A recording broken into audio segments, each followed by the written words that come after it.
म्हणजे तुमच्या जीवनशैली म्हणजे बायोलॉजिकल एज आणि क्रोनॉलॉजिकल एज, जे तुमचं वय 38 आहे पण शरीर तुमचं 60तलं तयार झालंय आणि 84 वयात पण तुम्ही तुमचं कॅरोटिड इंटिमा थिकनेस 0.54 ठेवू शकता, तर त्यांच्यासारखी जीवनशैली असू शकते का? अवघड आहे फार, पण प्रयत्न करू शकतो. पूर्वीच्या काळी तरुण मुलं म्हणजे सरांनी सांगितलं तशी पौगंडावस्थेतली मुलं आपण पाहिली असतील किंवा आपणही त्यातनं गेलो असेल, तर पूर्वीच्या काळी आपण एकमेकांना दिल द्यायचो. आजकाल याच पौगंडावस्थेतली मुलांचं दिल रिपेअरला हॉस्पिटलमध्ये लवकर यायला लागलंय. तरुण पिढीमध्ये हृदयविकाराचं प्रमाण वाढलंय. नेमके काय बदल झालेले आहेत की ज्याच्यामुळे हे होतंय? यामध्ये प्रामुख्याने व्हिटॅमिन B12 आणि D3 ची डेफिशियन्सी बघायला मिळते का, आणि त्याचा हृदयविकाराशी किती संबंध आहे? चोपडा सरांनी प्लीज आम्हाला सांगावं. माझ्या मते आपण जीवनशैलीबद्दल बोललो, ताणतणाव, स्मोकिंग, अल्कोहोल, त्याचं प्रमाण तरुण आहेत. पण आता तरुण म्हणजे 40 किंवा 45च्या आत येणारा हृदयरोग किंवा हृदयविकाराचा झटका, याच्यामध्ये ब्लॉकेजेस कमी असतात आणि अचानक गुठळी तयार होते आणि त्याच्यामुळे तो हृदयविकाराचा झटका येतो. 50 नंतर ब्लॉकेजेस जास्त असतात आणि गुठळी नंतर तयार होऊन प्रॉब्लेम्स येतो. याच्यामध्ये आपण जर कोविडमध्ये जर बघितलं होतं की तुमचं इन्फ्लमेशन जे शरीरामध्ये 10 तयार व्हायचा इन्फेक्शन झाल्यामुळे, आणि त्याच्यामुळे पहिल्या 2 वेव्हमध्ये फुफ्फुसात गुठळ्या तयार झाल्या, तिसऱ्या वेव्हमध्ये हृदयविकाराचा झटका किंवा पक्षवाताचा झटका येत होता. तर इन्फ्लमेशन हे तुमच्या शरीरामध्ये कुठे काही 10 निर्माण झाला आहे का? ही स्लाइड बघा तुम्ही इथे. पेरिऑडॉन्टायटिस म्हणजे तुमच्या हिरड्यांना सूज आहे का, किंवा डेंटल केरीज आहे का, किंवा तुम्हाला कोणतं व्हायरल इन्फेक्शन झालं, किंवा तुमची जी काही जीवनशैली बदलली आहे त्याच्यामध्ये शरीरामध्ये 10 निर्माण झाला आहे का? म्हणजे CRP levels, C reactive protein किंवा HSCRP हे जर केलं तर ते वाढलेलं सापडतं आणि ह्या रुग्णांमध्ये अचानक गुठळी तयार होते.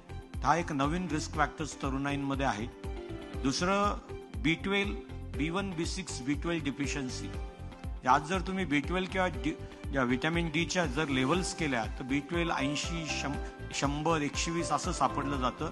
आणि याच्यामध्ये 2 प्रथिने असतात आपल्या अमायनो ऍसिड्सचं शरीरामध्ये. ते मेथिओनिन ते होमोसिस्टिनचं कन्व्हर्जन करायचं असतं. तर जर तुम्हाला होमोसिस्टिन टू मेथिओनिनचं कन्व्हर्जन करायचं असतं तर B1, B6, B12 कमी असेल तर हायपर होमोसिस्टिनिमिया होतो, कारण की होमोसिस्टिन मिथिओनिन जे इसेन्शियल अमायनो ऍसिड आहे त्याच्यामध्ये कन्वर्ट होत नाही.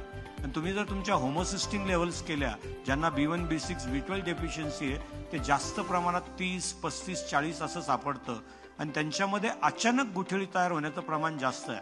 त्याच्यामुळे व्हेजिटेरियन्समध्ये किंवा म्हणजे बेसिकली B12 हे प्राणीजन्य पदार्थातनं मिळतं.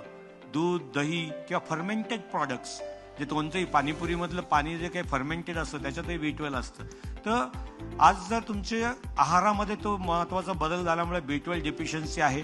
आपण उष्ण प्रतिबंधात राहतो, पण आज आपण सगळे कपडे घालून AC रूममध्ये किंवा कारमध्ये फिरतो आणि त्याच्यामुळे व्हिटॅमिन D डेफिशियन्सी भारतीय लोकांमध्ये फार आहे. आणि व्हिटॅमिन D डेफिशियन्सीचं नसांचे ब्लॉकेजेस, तुमच्या मेमरी, डायबिटीज, उच्च रक्तदाब या सगळ्यांची लिंकिंग वेगवेगळ्या अभ्यासातनं पुढे आलेलं आहे. तर त्याच्याही लेवल्स कशा पद्धतीने करेक्ट करता येतील त्याचंही आपण म्हणजे 15 मिनिटं उन्हात राहायला पाहिजे कपडे काढून असं म्हटलं जातं, पण त्याच्याकरता सन बीच बाथ वगैरे काय आता कसं करता येईल ते बघावं लागेल आपल्याला.